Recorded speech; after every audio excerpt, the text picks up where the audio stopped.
Ngayon tapos na ang annual rookie draft na kung saan nakuha nga ng Blackwater Bossing sa number 2 pick itong si Cedric Bilfield. Ayon nga kay Idol Snowbadwa, itong number 2 pick ng Blackwater Bossing ay interesado makuha ng San Miguel Bermen. Porsigido daw itong sa panliligaw ang San Miguel Bermen para makuha itong si Cedric Bilfield. Alam naman natin na itong si Cedric Bilfield, isa ito sa mga malaki ang potensyal na magiging superstar someday ng Blackwater Bossing dahil nga isa ito sa mga Division 1 player naglaro sa United States at nagpalipat-lipat na ito ng iba't ibang liga. Sa dami ng experience nito ay gusto na nitong manatili sa isang kupunan or isang liga na posible siyang maging superstar someday at titingalain. Alam natin na malaki ang kakayahan na meron si Cedric Bilfield dahil na rin sa kanyang talino at syempre magiging court general. Kaya naman nagkaka-interest ngayon ang San Miguel Bermen na kunin ito.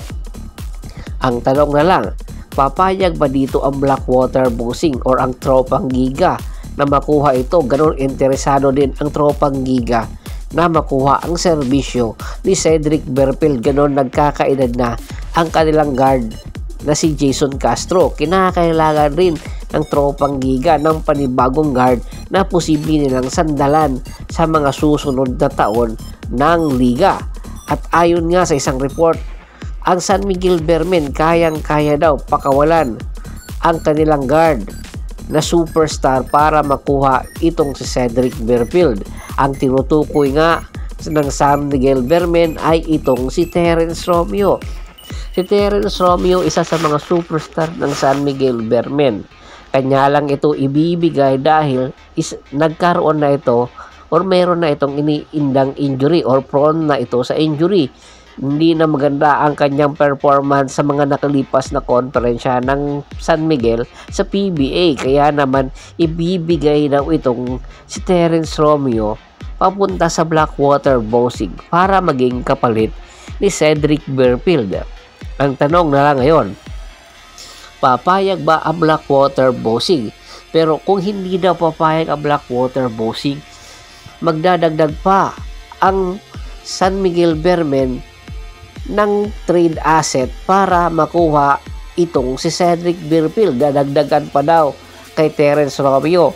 Pwede daw ang number 12 na pick ng San Miguel Bermen ngayong taon ay ibibigay din sa Blackwater Bossing na kung saan madlini din nga rin ng Blackwater Bossing ang isang wingman. Kaya nakikita nila ito kay Aban Naba.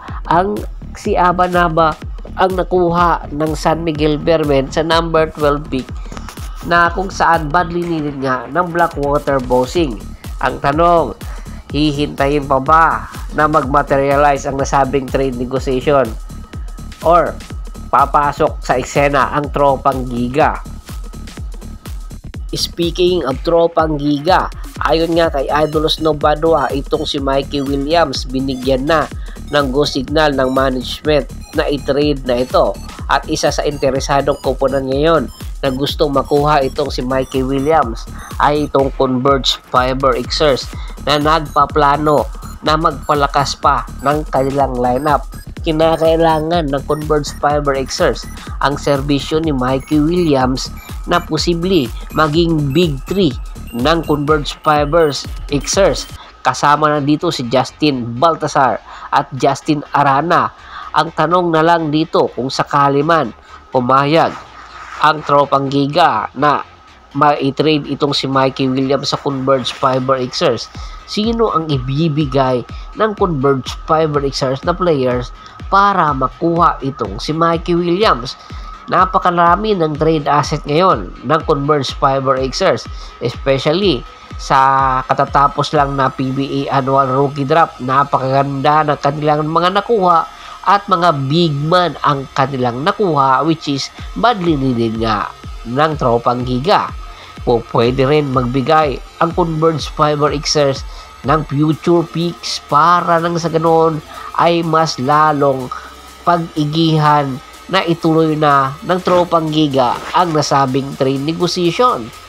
Alam natin na mawawalan ng bisa ang kanilang rights kay Mikey Williams once hindi na ito maglaro. Habang mataas pa ang value ni Mikey Williams, kinakailangan na itong pakawalan at i-trade na ito para nang sa ganun hindi sila malugi or hindi mawalan ng saysay ang pagkakakuha nila kay Mikey Williams. Alam natin nakakuha na ito ng kampyonato sa tropang Giga, pero batang-bata pa si Mikey, nasa edad pa lang ito na 33 at malayo pa ang mararating nito, kaya kinakailangan na magdesisyon ng tropang Giga bago mahuli ang lahat. Bago pa man natin tapusin ang ating kwentuhan, ay shoutout muna tayo sa ating mga solid na followers na laging sumusuporta sa atin.